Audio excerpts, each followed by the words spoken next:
From the BBC World Service, in association with ABC and Akashvani, this is Stumped. Hello, I'm Alison Mitchell and welcome to Stumped. And with me from Melbourne for the ABC is Matt Clinch, and Charu Sharma is with us from Bangalore. Now, we are keen curators of cricket memorabilia on this show. As a journalist, I have to say that I have kept all my accreditations from every event that I've ever covered. I've kept my scorecards and commentary sheets, boxes of them. Here, in fact. One thing I don't have is a slice of the hallowed turf at Lord's. And I've now just missed out on buying it. I could have. The MCC have been relaying the playing surface at Lord's for the first time in 23 years. And they've been giving fans the chance to buy a piece of the turf as they were taking it up. And you could have got a piece of turf for £50, about 67 US dollars. I don't know whether you could have had a choice of which bit of turf you got. If it was, could I have James Anderson's run-up, please?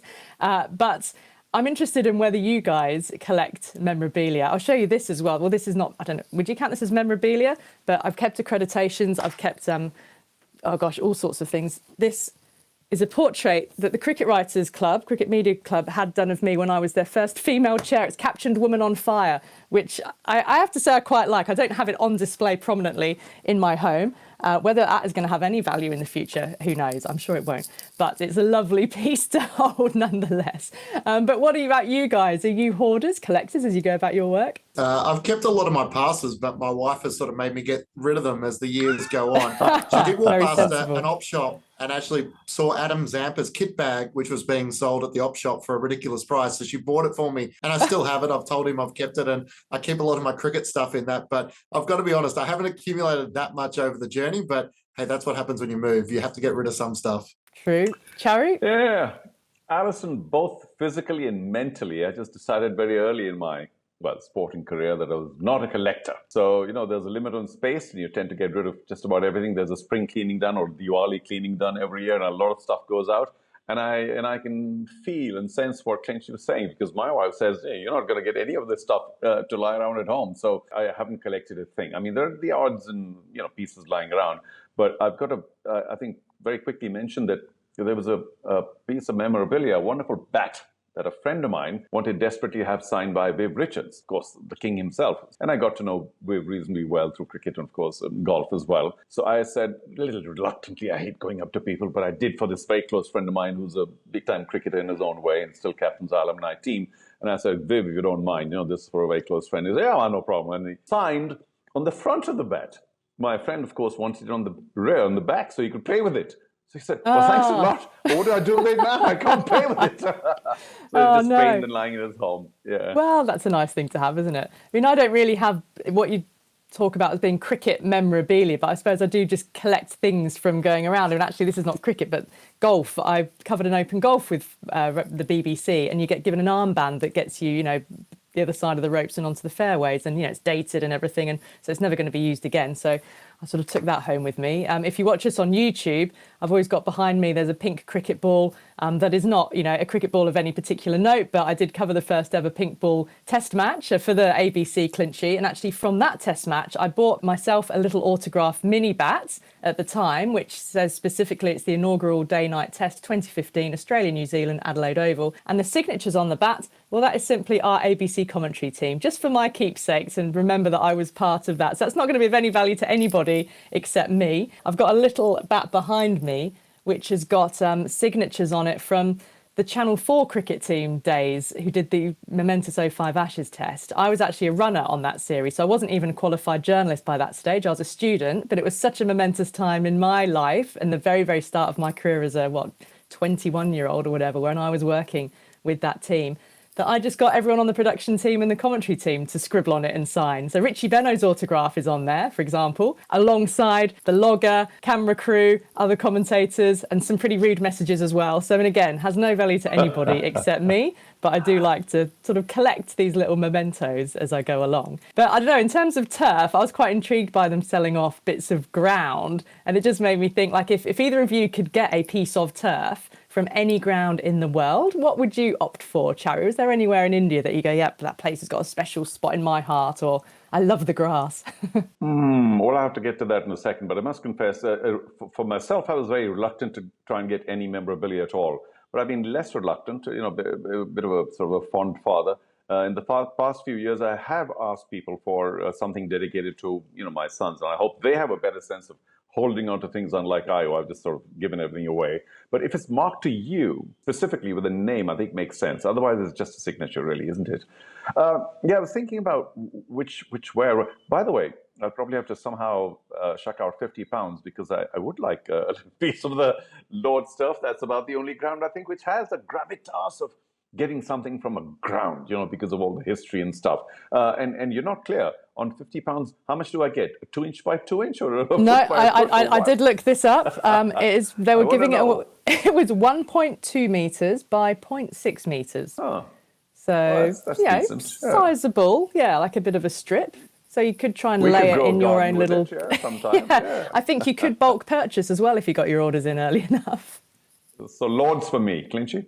I can't think of this having happened in Australia where they've actually sold off the turf. Like I could name and shame a couple of Australian cricketers who have approached the curators both at the MCG and the Adelaide Oval and have asked for offcuts of the turf, and maybe they've done their backyard in the process, but it's probably a little unfair to name them on a public platform. But no, I can't think of direct examples where they've had it available for sale. I mean, the famous turf when Shane Warne took his 700th Test wicket, if they had to put some of that turf available, I think it would have flied out the doors and they would have had plenty of buyers for it. Definitely. But if I took you back to Lords specifically, what's your favourite moment that's happened on that famous Lords turf, would you say?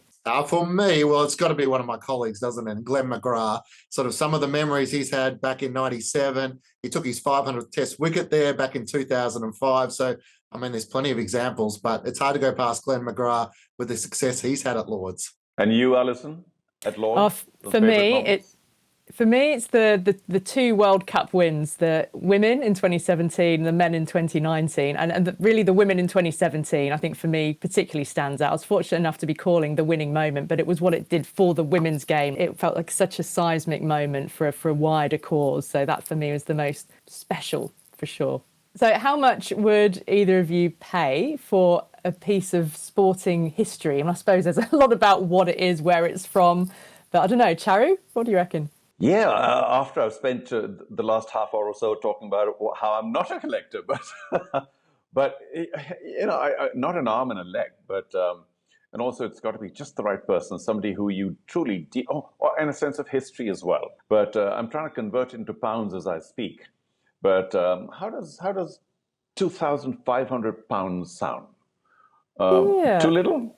That's sort of an investment amount, isn't it? Like you'd want to be having something that you feel is going to have and hold value. But yeah, that's certainly a sizable sum. It's not a throwaway thing, that's for sure. Gosh, I've realised though, I've done a lot of these auctions, Alison, for sporting memorabilia. And when it comes to charity, that's where they're mostly available, right? Because there are a few professional outfits that also sell sporting memorabilia. But to my mind, I think that the best place really are charity auctions where people are getting caught up with the whole contribution to society by picking up a sporting memorabilia. So intrinsically, I suppose it has value, but it certainly has value when it comes to aiding the benefit or the larger benefit of society. That's where you tend to find a lot of very valuable sporting memorabilia. And of course, a lot depends on how well it's kept, because if it's well showcased and presented, you tend to get carried away a lot more. Yeah, I mean, I was saying about my scorecards and my notes, I used to handwrite all of those, and it was suggested to me recently that, frame those, they'd make a really nice gift for somebody, sign them, and they might have some value for a charity or such like as well. But yeah, as a commentator, like you really feel like you are playing a part in a moment in history. But Clinchy, what about you? Have you been tempted to ever actually buy any memorabilia for yourself? Yeah, I'm not sure I get across that sort of investment on the grass, say for Australia winning the Ashes in January with my better half. She'd just think it's just like the rest of the backyard. So maybe a stump or a shirt or something that's got some signatures in it, it might be a bit easier to convince her about the investment. But any of that stuff that is especially symbolic and historical when it comes to those career individual milestones or those significant team moments. I mean, it's got to be a collector's item almost to really justify the investment, to really show it off and brag to your mates that you've got something as a pride of place. And that's where I think a couple of the guys who have the backyards with the MCG or the Adelaide Oval turf, they're sort of little jokes over a couple of beers to say, hey, you won't believe what this turf is. It actually happens to be the same as the MCG. But yeah, I could see maybe a shirt in my office or something like that. But it would have to be something, as I said, special or significant, I think. How much, Clinchy? How much? Talk the money. Talk money. A couple of $1,000. I'm a bit with you. I think that would be about the going rate. Yeah, okay, that's fair enough. Alison, and we need your value as well. Just before that, though, I remembered, not to brag, though, but the only thing I have framed up and kept in my small little office space is my scorecard from Augusta when I was invited to play there back in 1998. Oh, so, this is you playing. I like this. Yeah, not broadcasting, you actually playing. Well, I'll tell you that, because players take their mementos, don't they? You know, the ball that they took the 5 for, a 10 for in a test match, stumps. And Sir Alistair Cook has actually used those stumps, and they have become the spindles in his staircase at home. And you can see that in the background of his portrait that hangs at Lord's. He's in front of his staircase, and every spindle is a stump from a test match that he has taken away with him. So I think that's great. If you're going to hoard and collect stuff, do something practical with it. Yeah. Yes. Stop, Alison, stop, though. We need your amount. You're not going to get away without this. Come on. Oh, God, I don't know. Would I, yeah. You're the collector. If it's something that's going to grow in value, would I spend a couple of grand on something? Thing is, there's so many other things you could do with a couple of grand, aren't there? I'd rather acquire something that means something to me, I think, rather than buying something that someone else has got someone to sign. Do you know what I mean? Like buying something in an auction like that. I'd rather have something that I have physically, I'd spend $5 on a cricket ball and then go and ask the player to sign it. And then that would mean more to me personally than actually spending a lot of money on something, I think. No, stop. Sorry, an amount, please. You're not going to get away with this. No, I've just told you. I'd rather spend $5 on a ball and then get £5 and get somebody to sign it, and it means something personally to me. Or have somebody sign, say, my accreditation. Like I covered England's first global trophy win. I was there for the final in 2010. Now, I should have got Paul Collingwood, the winning England captain, to sign the back of that accreditation for me at the end of the tournament. Can't do it during, you're defacing, it's not allowed. So something like that would mean more to me. Well, if you're talking £5, Clinchy, you and I, we want our money back.